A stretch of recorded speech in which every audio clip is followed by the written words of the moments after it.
जय श्री राम। आज रामनवमी है, मतलब राम का जन्मदिन है और आज ही नव दुर्गा का अंतिम दिन है।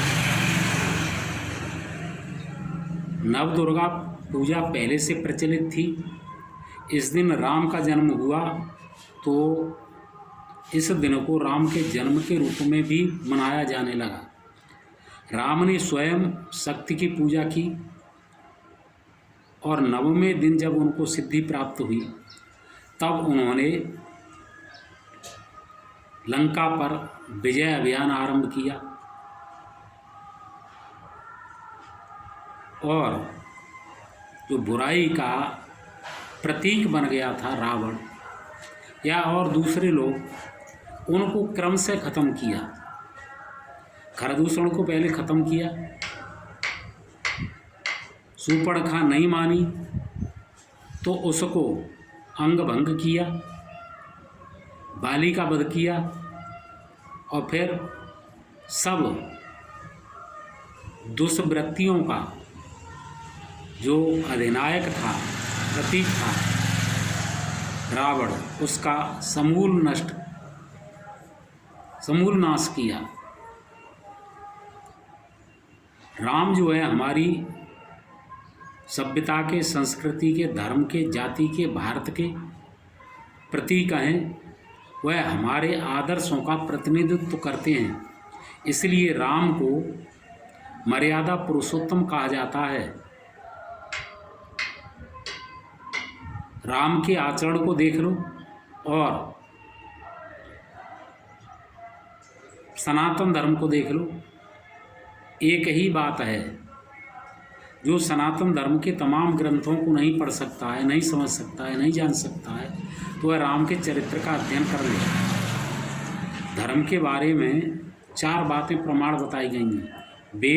वेदों से प्रमाणित पुस्तकें, महापुरुषों का आचरण और जिन कामों से महापुरुषों के हृदय को संतोष मिले, प्रसन्नता मिले, वे बातें। राम ने हमेशा अच्छे काम किए और अच्छे कामों के लिए प्रेरित किया। वे शस्त्रधारियों में सर्वश्रेष्ठ माने जाते हैं।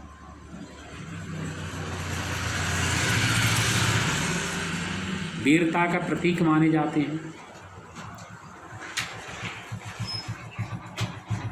राम ने प्रतिज्ञा की थी असुरों को देख करके कि निश्चरहीन करो मोहे, भुज उठाए प्रण की। राम ने प्रतिज्ञा की थी कि मैं राक्षसों से धरती को विहीन कर दूंगा और उन्होंने ऐसा किया।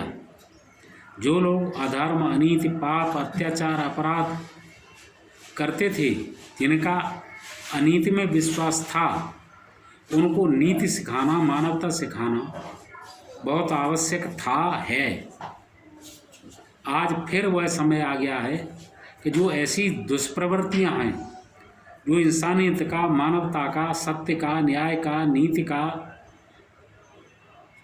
सम्मान नहीं करती हैं, पालन नहीं करती हैं, उनके साथ पूरी तरीके से बर्बरता से पेश आया जाए और उनको धरती से समाप्त कर दिया जाए। दुनिया की भलाई इसी में है कि बुराई समाप्त कर दी जाए। कुछ लोग कहेंगे कि कितने पैमाने पर लोगों को मारा जाएगा, तो मेरा उन लोगों से कहना यह है कि नहीं सुधरेंगे ऐसे कुछ ही लोग होते हैं, बाकी तो तुकम तासीर सोबत असर, या खरबूजों को देख करके खरबूजा रंग बदलता है, वो होते हैं। यदि 10 को मारोगे तो 10,000 सुधरेंगे, 10 को बर्बाद करोगे तो 10,000 रास्ते पर आ जाएंगे।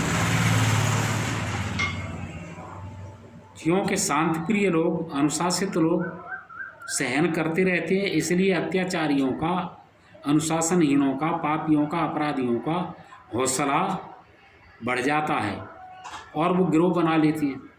जबकि हम संगठित नहीं हो पाती। यदि हम अपने संगठित होकर के उन पर आक्रमण करें, उनके अस्तित्व को चुनौती दें, तो उन्हें समाप्त होने में अधिक समय नहीं लगेगा। बस इन्हीं शब्दों के साथ मैं अपनी बात कहता हूँ, समाप्त करता हूँ कि हम वीर बने।